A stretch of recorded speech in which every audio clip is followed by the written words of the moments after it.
Aê, gente estudiosa, tudo bem com vocês? No dia 12 de outubro de 1492, a história do mundo foi transformada de uma forma irremediável, quando o genovês Cristóvão Colombo, sob a bandeira do governo espanhol, acabou por chegar nas Américas e, nesse caso, quando retorna, levando então a notícia de que tinha descoberto o caminho para as Índias.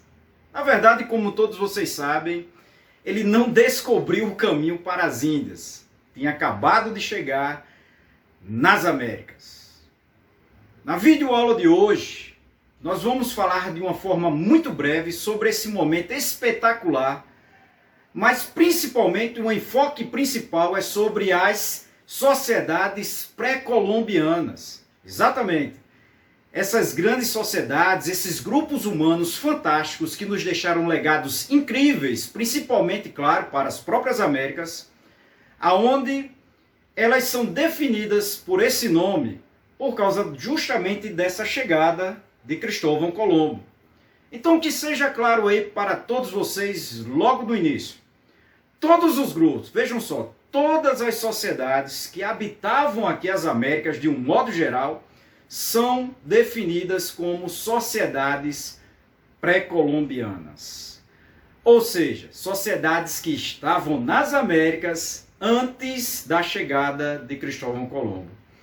Isso já evoca um pequeno problema, né, uma pequena questão que a gente tem que sempre retomar, essa própria situação em que, da onde então vieram esses povos?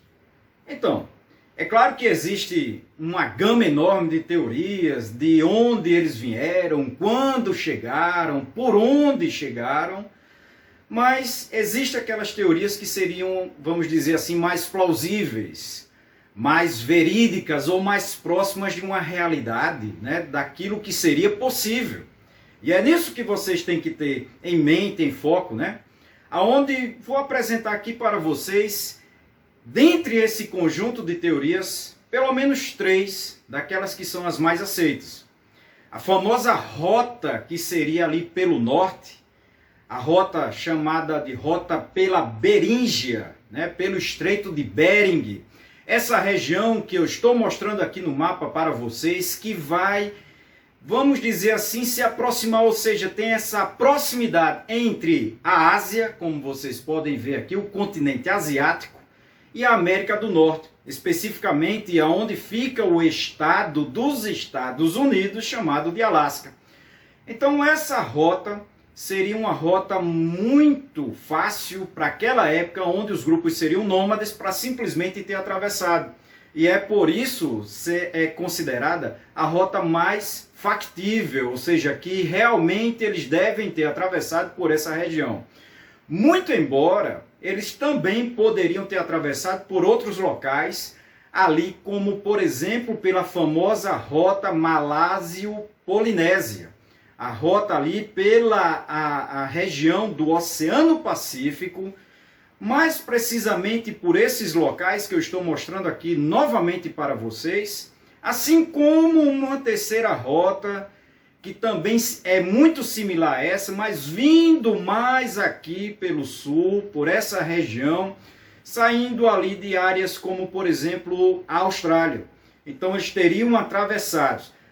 Essas duas rotas, como vocês acabaram de ver, essas duas rotas mais ao sul, elas seriam um pouco mais complicadas, simplesmente porque você teria que atravessar realmente o Oceano Pacífico. Gente, o Oceano Pacífico, além de não ser tão pacífico como o próprio nome diz, ou seja, tem tempestades, tem furacões, tem problemas, né, como, por exemplo, ondas enormes, tem a sua própria dimensão, que é gigantesca. Então vejamos como eles teriam atravessado com barcos primitivos. Esses barcos primitivos, por si só, já traz uma desvantagem enorme para atravessar esse imenso corpo d'água.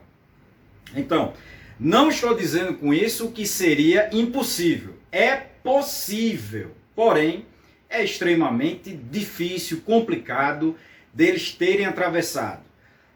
Mas desde já coloco uma pequena questão para vocês. Mesmo para alguns autores, para alguns pesquisadores, eles colocando, que seria obviamente muito mais fácil vir pelo norte, porque sendo esses povos nômades, teriam atravessado em busca de alimentos, de recursos vitais para sua sobrevivência, ou mesmo acompanhando simplesmente os rebanhos que estariam percorrendo essas regiões. O grande probleminha é que no sul, isso mesmo, na região da América do Sul, nós temos aquilo que são considerados vestígios humanos mais antigos, mais remotos, ali que chega a períodos muito antigos, muito mais do que no que seria na América do Norte, e isso cria um pequeno problema que pode ser resolvido relativamente fácil se, vejam bem, se forem encontrados, talvez num dia qualquer, objetos ou vestígios que simplesmente sejam mais antigos aí na América do Norte, tá certo? Mas, como vocês sabem, regiões como o sítio arqueológico que fica ali na cidade de São Raimundo Nonato, no Piauí, o sítio que fica na Serra da Capivara, tem vestígios humanos antiquíssimos. Então é por si só um sítio belíssimo para conhecer, impressionante, pela raridade, pela quantidade de vestígios humanos, como pinturas, esqueletos, restos de fogueira e muitos outros instrumentos, restos de cerâmicas que foram deixados pelos seres humanos nesse local, o que torna esse sítio, o de São Raimundo Nonato, no sul do Piauí, um dos locais mais excepcionais e um dos melhores locais para se conhecer e entender um pouco mais ali sobre a vida dos povos primitivos que habitaram, por exemplo, também o território do Brasil. Não podemos esquecer aí, Piauí, Brasil, essa terra maravilhosa que tanto nós amamos. E lá, sim, tem esses vestígios que nós não podemos negar que são realmente vestígios muito antigos da habitação, da moradia, da vida, do cotidiano desses seres humanos que habitaram esse local. Mas vejam só, então, tendo por mente que eles atravessaram, que eles chegaram, esses povos chamados então de pré-colombianos, uma forma de chamar para marcar que eles já estavam aqui antes da chegada, vamos dizer assim, dos europeus, nesse sentido, nós podemos dividi-los em 3 grupos, por níveis de desenvolvimento técnico. O primeiro grupo seriam esses povos que justamente são nômades. E é claro que, sendo nômades, eles vão viver da caça, da coleta e da própria pesca. Então, eles vão viver dos recursos que a natureza oferecia. E é claro que vão acompanhar os rebanhos, que eles vão acompanhar, por exemplo, os locais onde teriam recursos, vão estar lá nesses locais onde tinham recursos como água e comida. E é claro que quando esses recursos se escasseavam ou se acabavam, como, por exemplo, em regiões do Nordeste do Brasil, ali onde tem períodos de seca, e justamente por causa disso você tem que se deslocar, principalmente nessa época onde você acabava os reservatórios, aonde, por exemplo, os rebanhos se deslocavam, esses grupos humanos também teriam que se deslocar para sobreviver. E dessa forma foram se espalhando pelo continente americano. Então veja, esses grupos são nômades. Os seus instrumentos são obviamente simples, rudimentares, a lança, o arco e flecha, entre muitos outros instrumentos, mas instrumentos muito simples, porque eles não praticavam, por exemplo, a agricultura. E o segundo grupo são aqueles grupos chamados de seminômades, que também compõem uma série enorme de grupos que habitavam as Américas. Esses grupos, como por exemplo, algumas tribos que habitavam o território brasileiro, já praticavam algum tipo de agricultura. Porém, essa agricultura ainda rudimentar não produzia o suficiente para, por exemplo, ter um excedente de produção e com isso ter um comércio, ter, por exemplo, a formação de um estado, cobrança de tributos. Então, eles plantavam, mas era de uma forma rudimentar, muitas vezes deixando aquela, por exemplo, plantação num local e indo percorrer por outras áreas e voltando quando, por exemplo, essa área que eles teriam praticado a agricultura tivesse pronta para, vamos dizer assim, colher, como era o caso da mandioca. Muito praticada no Brasil, a atividade do plantio da mandioca, e que foi importantíssimo, né, para, por exemplo, fabricar a farinha, que tanta gente gosta aí no Brasil, a famosa farinha de mandioca. Mas outros grupos, aí vamos dizer, com mais desenvolvimento, com já a formação daquilo que nós podemos chamar ou definir como civilizações, tinham nas Américas aí desenvolvido uma civilização ou civilizações bem sofisticadas. Quando eu digo sofisticadas, significa que já existiam cidades, já existiam, claro, aí um governo, um estado que controlava essa própria população e dela retirava tributos. Tinham, por exemplo, desenvolvido atividades diferenciadas, como, por exemplo, a prática da agricultura ou, por exemplo, da construção, né? Tinham, por exemplo, no que eu quero dizer, atividades ou profissões, inclusive, diferentes. Alguns eram sacerdotes, outros já tinham o próprio domínio do governo, ou seja, já faziam parte de uma aristocracia, né? Ou seja, de um governo.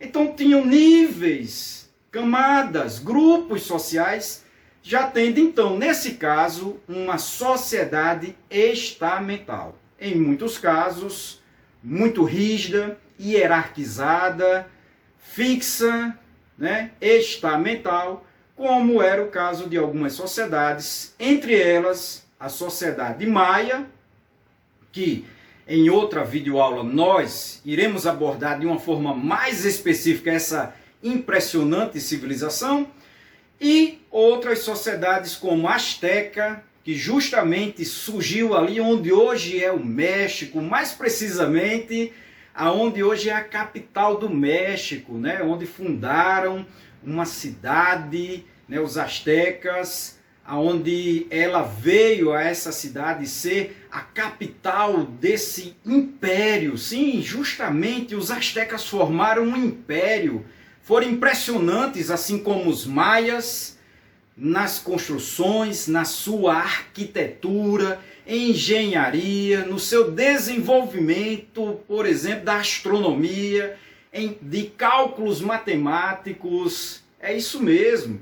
Essas sociedades, tanto a sociedade maia, assim como a sociedade asteca, chegaram inclusive a desenvolver um tipo de escrita. Mas quero também reforçar, nós não podemos esquecer ali de outra grande sociedade, muitíssimo importante, que se desenvolveu especificamente na América do Sul, que no caso é a sociedade Inca. A sociedade Inca se desenvolveu na cadeia de montanhas, denominada de Andes, né? Os Andes, aqui mostro para vocês algumas das imagens espetaculares desses locais, dessa cadeia montanhosa que, como vocês podem ver, se nunca tinham visto, agora vocês podem observar como é um local altamente bonito, belíssimo de se ver, aonde nesse local se desenvolveu a sociedade Inca. No caso, a sociedade Inca dominou um vasto império, um vasto território, que englobava regiões do que hoje seria o Peru, partes, por exemplo, da Colômbia, Bolívia, territórios ao norte do Chile. Então eles dominaram um vasto território, mas devido a eles habitarem principalmente nessas regiões montanhosas, desenvolveram particularidades incríveis, muito interessantes na sua arquitetura, que até hoje fascina as pessoas que têm essa oportunidade de ver locais como, por exemplo, as cidades que eles chegaram a construir. E não podemos esquecer também dessa sociedade chamada Nazca, impressionante pelo aquilo que eles deixaram, como, por exemplo, esses desenhos no deserto, que até hoje não só fascina as pessoas que têm essa oportunidade de ver, de conhecer um pouco sobre essa sociedade, mas que levanta vários mistérios, como, por exemplo, o porquê que eles fizeram, qual era o propósito, e até mesmo a questão se foi realmente eles que fizeram ou outros povos. Muito bem, como vocês viram, o continente, a grande realidade, pessoal, o continente americano, quando da chegada desses primeiros europeus, ali com Cristóvão Colombo, já era todo habitado, em maior ou menor quantidade, no sentido do adensamento de pessoas, ou em regiões como, por exemplo, na área do Polo Norte, né, em regiões ali polares, existiam pessoas, como os esquimós, mas é claro que esses grupos que habitavam regiões como essa, viviam em comunidades menores, até por causa da própria dificuldade de habitar esses locais, essas regiões.